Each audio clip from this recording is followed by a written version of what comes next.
우리 호산나 찬양대 귀한 찬양 감사합니다. 우리 주님만이 우리의 소망이고 우리의 피난처 되심을 믿습니다. 우리 옆 사람들과 이렇게 인사하겠습니다. 반석 위에 집을 지읍시다.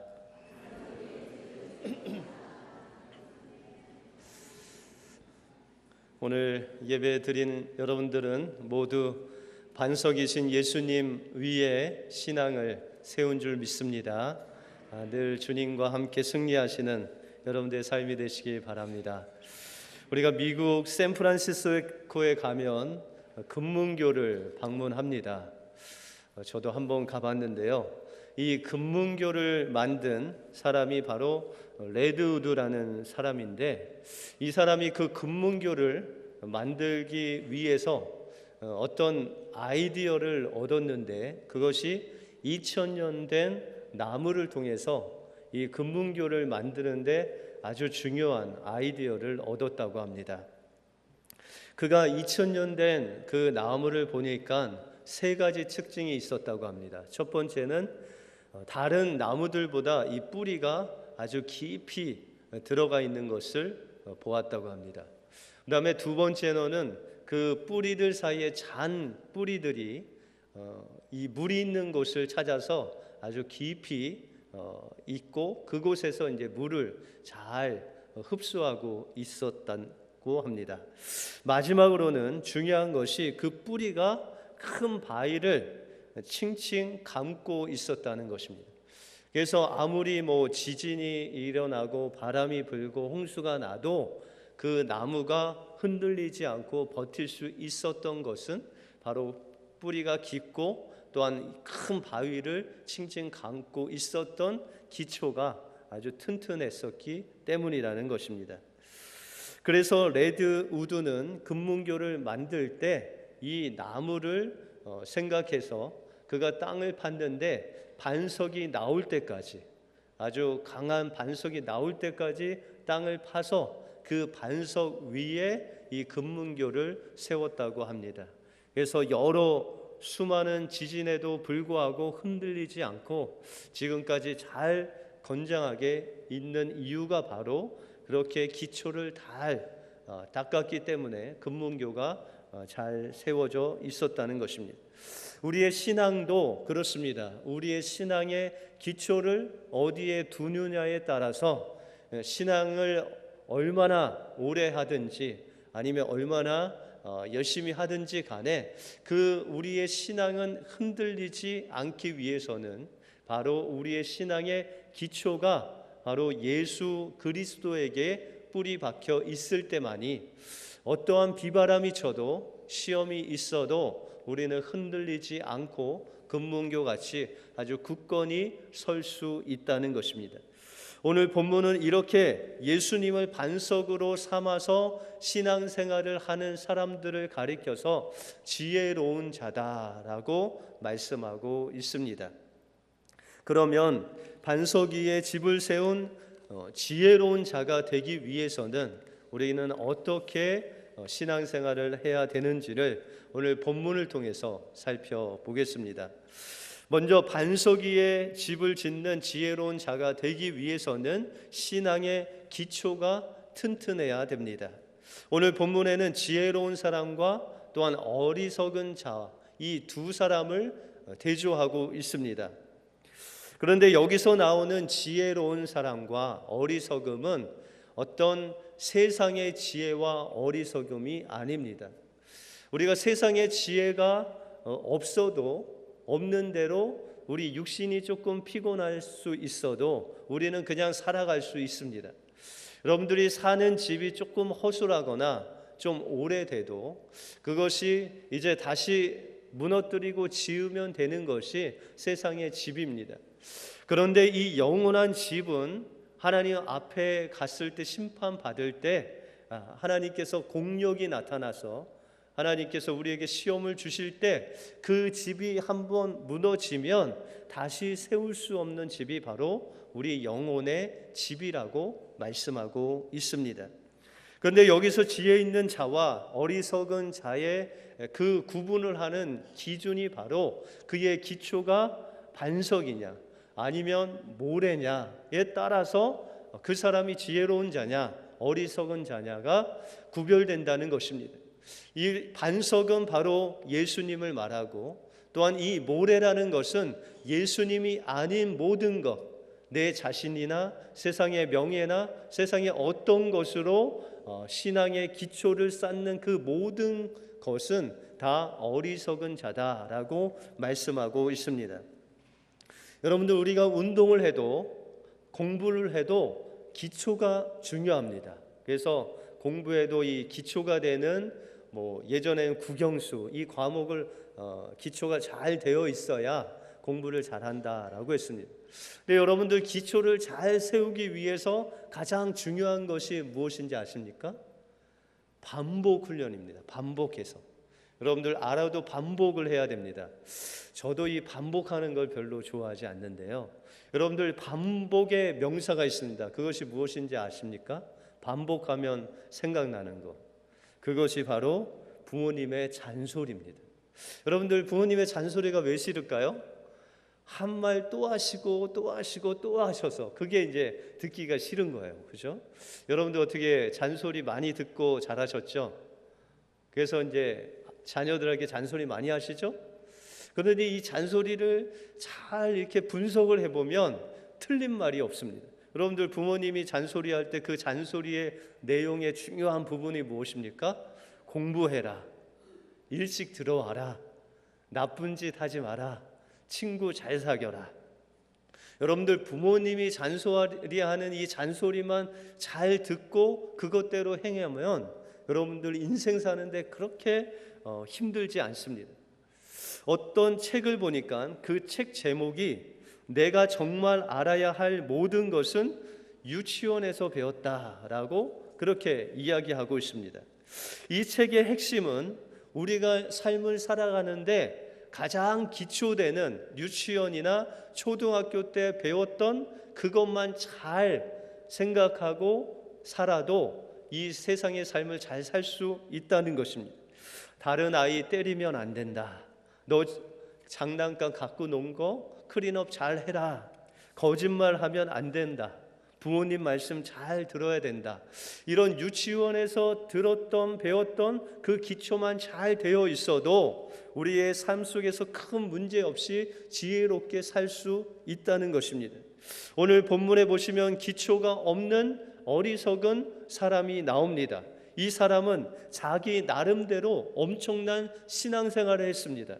우리가 22절에 보시면 그날에 많은 사람이 나더러 이르되 주여 주여 우리가 주님의 이름으로 선지자 노릇을 하며 주의 이름으로 귀신을 쫓아내며 주의 이름으로 많은 권능을 행치 아니하였나이까 하면서 주님께 이야기하는 것입니다. 기초 없는 신앙생활 가지고도 귀신 쫓고 또한 질병을 고치고 권능을 행할 수 있다는 것입니다. 그러나 그렇게 기초 없는 신앙의 결과를 보면 23절에 보시면 내가 너희를 도무지 알지 못하니 불법을 행하는 자들아 내게서 떠나가라 라고 예수님께서 단호하게 말씀하고 있다는 것입니다. 그 이유는 무엇입니까? 이들의 신앙의 기초가 예수님이 아닌 자신이 되어서 모든 것을 하나님께 영광을 돌리고 주님 때문에 무엇인가 해야 되는데 자신의 영광을 드러내기를 위해서 무엇인가 했다는 것입니다. 그 모든 것들이 바로 모래 위에 쌓은 집이라고 말씀하고 있는 것입니다. 어느 날 예수님께서 제자들에게 묻습니다. 너희는 나를 누구라고 하느냐?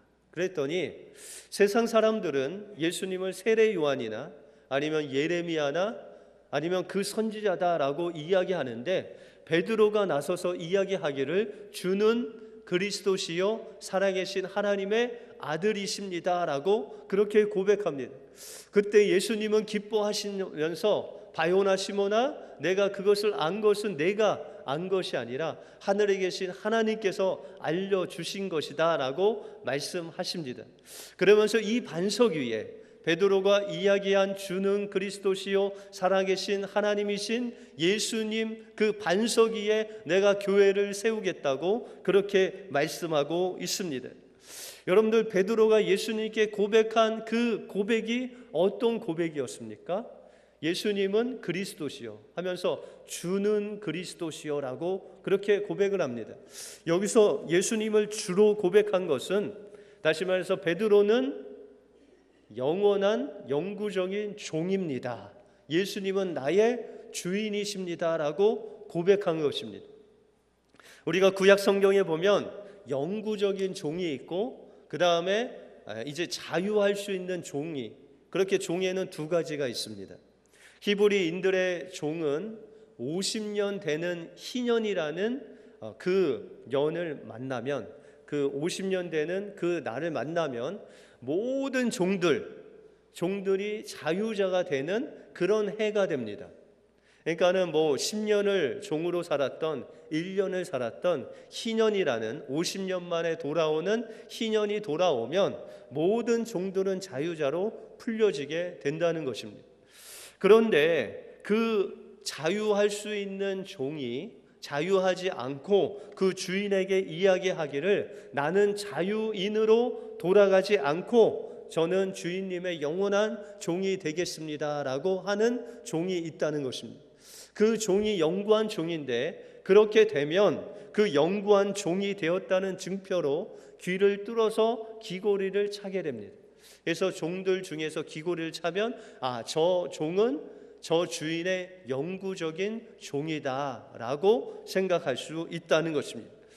이 베드로가 고백한 주는 나의 그리스도시요 살아계신 하나님이라고 고백한 것은, 그리스도는 나의 주님이시며 나는 주님의 영구한 종입니다 라고 고백하고 있는 것입니다. 나의 생명도, 나의 재산도, 나의 아내도, 나의 아들과 딸도 다 주님의 영원한 종으로 살아계시겠습니다라고 고백한 고백이 바로 주는 그리스도시요 살아계신 아들입니다라고 고백한 그 고백이라는 것입니다. 다시 말해서 나의 모든 것의 주인 되신 주님은 바로 나의 주인이시고 나의 신앙의 반석 또한 주님이십니다라고 고백하고 있다는 것입니다. 이렇게 예수님을 우리의 주인으로, 영구한 주인으로 모시고 살 때, 오늘 본문에 나오는 비가 내리고 창수가 나고 바람이 불어도 우리의 신앙이 무너지지 않는다고 말씀하고 있습니다. 왜냐하면 우리의 주인 되신 예수 그리스도께서 그것을 모두 막아 주시기 때문입니다. 때때로 우리에게 바람이 불고 고난이 불고 또한 어려움이 올 때 우리가 쓰러지는 것은 우리의 주인을 예수 그리스도로 모시지 않았기 때문입니다. 나의 모든 생명을 주님께 드리지 않고 내 힘으로 살아가려고 했을 때 우리는 넘어질 수밖에 없다는 것입니다. 그러므로 우리의 신앙의 기초를 예수님으로 삼고 그 예수님을 영구한 나의 주인으로 살아갈 때만이 반석 위에 집을 짓는 지혜로운 사람이 될 수 있다는 것입니다. 예수 그리스도를 영구한 주인으로 삼고 주님과 함께 동행하심으로 반석 위에 집을 세우시는 지혜로운 사람들이 되시는 여러분들의 삶이 되시길 바랍니다. 둘째로, 지혜로운 자가 되기 위해서는 잘 들어야 된다고 말씀하고 있습니다. 오늘 24절과 26절에 보시면 누구든지 나의 이 말을 잘 듣고 행하는 자라야 할지라고 두 번에 걸쳐서 말씀하고 있다는 것입니다. 여러분들, 우리나라 말은 끝까지 잘 들어봐야 되죠. 그렇죠? 그냥 처음에 하는 말만 들어서는 이게 무슨 말인지 정확하게 알 수 없습니다. 뒤에서 어떻게 바뀔지 모릅니다. 이게 아니다, 기다라는 것이 뒤에 바뀝니다. 그래서 여러분들, 공부 잘하는 사람과 공부 못하는 사람의 차이가 뭔지 아십니까? 문제를 공부 잘하는 사람은 끝까지 읽습니다. 그래서 내가 아는 문제가 나왔는데 끝에 아닌 것은 이렇게 나왔어요. 그러면은 공부 잘하는 친구는 끝까지 보고 아닌 것을 고르는데, 공부 잘 못하는 사람은 이거 내가 아는 거네. 그래서 아는 걸 딱 찍으면 어떻게 돼요? 틀립니다. 왜요? 뒤에 아닌 것을 안 읽었기 때문입니다. 여러분들, 하나님의 말씀도 이 듣는 게 중요합니다. 하나님께서 나에게 말씀하시는데 그거 내가 아는 말씀이에요. 그런데 끝까지 하나님께서 하시는 말씀을 듣고 그것을 우리에게 행하라는 건지 행하지 말라는 것이 분별해서 듣고 그것대로 순종하는 것이 필요하다는 것입니다. 그래서 하나님께서 우리에게 하나님 말씀을 잘 들어라. 들을 때 뭐가 생긴다고 그랬죠? 믿음이 생기는데, 그 듣는 것이라는 것은 그냥 귀로 듣는 것에서 멈추면 되지 않는다는 거예요. 여러분들, 어렸을 때 부모님 말씀 잘 들으셨어요? 안 들으셨어요? 지금은 좀 후회하시죠? 잘 들을 걸. 근데 여러분들, 부모님 말씀 잘 듣는다는 것이 뭡니까? 그냥 부모님이 이야기하면 잘 듣고 한 귀로 듣고 한 귀로 싹 내보내는 것이 잘 듣는 것입니까? 아니죠. 부모님 말씀을 잘 듣는다는 것은 그 말씀대로 행하는 거예요. 아니면은 예스 대답하고 뒤에서 내 마음대로 하는 것. 그 둘 중에 하나입니다. 다시 말해서 이 말씀을 잘 듣는다는 것은 우리의 행동까지를 포함해서 그 듣는다라는 단어가 그렇게 사용된다는 것입니다. 여러분들, 보통 이 남편과 아내가 동일한 교회에 등록을 같이 했습니다. 그럼 한 10년 정도 지나면 누가 열심히 신앙생활 할까요? 우리 은혜교회는 둘 다 똑같이 신앙생활 열심히 하시는데, 다른 교회 대부분 사람들은 이 여성분들이 신앙생활 열심히 해요. 왜 그런지 아십니까? 이 여성분들은 남성분보다 조금 순종적이기 때문에요. 그냥 목사님이 이야기하면, 아니면 구역장이 이야기하면 그냥 이해하고 그것대로 그냥 행하는 거예요. 근데 남편분들은 어떻게 해요? 이해하고 조금 생각하고 한 50%만 하는 거예요. 그러면 이 믿음이 자라가다가 그렇게 성장하지 못하는 거예요. 여러분들, 하나님께서 우리에게 말씀하신 그 말씀을 듣고 100% 순종하는 그 믿음을 통해서 하나님께서 우리를 성장시켜 주신다는 것입니다. 여러분들, 글 쓰는 데는 3가지 원칙이 있다고 합니다. 그 중에 하나가 다독입니다. 다독은 뭐냐면 계속 큰 소리로 읽고 또 읽는 것입니다. 이 믿음이라는 것도 글 쓰는 것과 같아서 하나님 말씀을 읽고 또 읽고 읽으면 우리에게 믿음이 생긴다는 것입니다. 두 번째는 이 다사라는 것입니다. 다사라는 것은 많이 생각한다는 것입니다. 여러분들, 성경 읽고 딱 덮지 아니하시죠? 이 말씀이 어떤 말씀인가 계속 곱씹는 것입니다. 그 다음에 3번째가 뭐냐면 다작입니다. 다작은 뭐냐면 글을 읽기도 하고 생각하기도 하지만 자꾸 써보는 것입니다. 여러분들, 하나님 말씀을 듣고 또한 생각도 하지만 그 말씀대로 살아보는 거예요. 그리고 나눠주는 거예요. 하나님께서 나에게 말씀하시는 것을 가지고 이웃들에게 자꾸 나눠주고 또한 행하여 보는 것을 통해서 우리의 믿음이 자랄 수 있다는 것입니다. 그러므로 우리가 하나님의 말씀을 잘 들어야 됩니다. 그리고 잘 실천해야 됩니다. 여러분들, 히브리서 11장 4절에 보시면 믿음으로 아벨은 가인보다 더 나은 제사를 드렸다라고 말씀하고 있습니다. 여러분들, 우리가 이런 말씀 많이 듣죠. 아벨은 피의 제사를 드려서 양과 그 기름을 드려서 하나님이 받으셨고, 가인은 피가 없는 농산물을 드렸기 때문에 하나님이 안 받으셨다라는 그런 말씀 많이 들어보셨죠. 그런데 그거보다 더 중요한 게 뭐냐면 히브리서 11장 4절에는 아벨은 믿음으로 드렸고 가인은 믿음으로 드리지 않았다는 것입니다. 이 아벨과 가인의 차이는 믿음 차이였다는 거예요. 근데 믿음은 뭐 할 때 생긴다고 그랬죠? 들을 때 생긴다고 그랬죠. 여러분들, 아벨이 무엇을 들었을까요? 하나님께서, 아니면 이 아담을 통해서, 아버지를 통해서 너희가 하나님께 제사를 드릴 때 양과 그 기름을 드려라라는 것을 들었다는 거예요. 그러면 가인도 들었을까요? 안 들었을까요? 들었어요. 그런데 아벨은 들은 그 말씀을 마음으로 믿고 그것대로 순종했고, 가인은 그것대로 순종하지 아니하고 자기의 마음대로 그 농산물을 하나님께 드린 것입니다. 여러분들, 제사 종류에는 농산물, 소제라는 것이 있어서 그 농산물도 드릴 수 있어요. 그런데 중요한 것은 이것을 드리느냐 저것을 드리느냐, 그것이 중요한 것이 아니라 하나님께서 무엇을 드리라고 말씀하셨는가가 중요하다는 것입니다. 여러분들에게 많은 말씀이 있는데 여러분들 한 사람 한 사람들에게 무슨 말씀을 나에게 주셨는지가 중요하다는 것입니다. 그 말씀을 붙잡고 우리가 순종하면, 끝까지 순종하면 하나님께서 그것을 받으시고 우리를 생명의 길로 인도해 주신다는 것입니다. 그러므로 우리가 무엇을 하나님께 드리느냐가 중요한 것이 아니라 하나님께서 우리에게 무슨 말씀을 하시고 우리가 얼마나 순종하느냐에 따라서 우리가 지혜로운 자가 되느냐 어리석은 자가 되느냐가 결정된다는 것입니다. 그러므로 주님께서 말씀하실 때 그 말씀을 깊이 듣고 생각하시고 그 말씀을 끝까지 순종하심으로 반석 위에 집을 짓는 지혜로운 자가 되시는 여러분들의 삶이 되시길 바랍니다. 마지막으로 지혜로운 자가 되기 위해서는 말씀을 실천하는 자가 되어야 됩니다. 우리가 26절에 보시면 나의 이 말을 듣고 행치 아니하는 자는 그 집을 모래 위에 지은 어리석은 자와 같다라고 말씀하고 있습니다.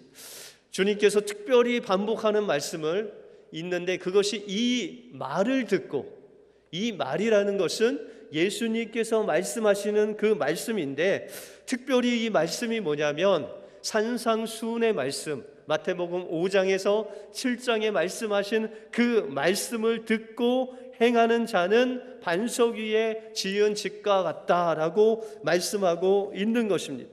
여러분들, 산상수훈에 뭐라고 말씀하셨습니까? 마태복음 5장 44절에 보시면 너는 원수를 사랑하고 핍박하는 자를 위해서 기도하라 라고 말씀하고 있습니다. 여러분들 삶 속에서 원수가 있으세요? 왼수 같은 사람 있잖아요. 뭐 어디 군대를 가도 꼭 그런 군대 용어로 고춧가루 뿌리는 그런 꼭 그 상사가 있어요. 어디 사회생활을 해도 꼭 그런 사람이 한 명 있어요. 그런데 그 사람을 사랑하라는 거예요. 그 사람을 위해서 오히려 기도하라는 거예요. 여러분들 그럴 수 있습니까?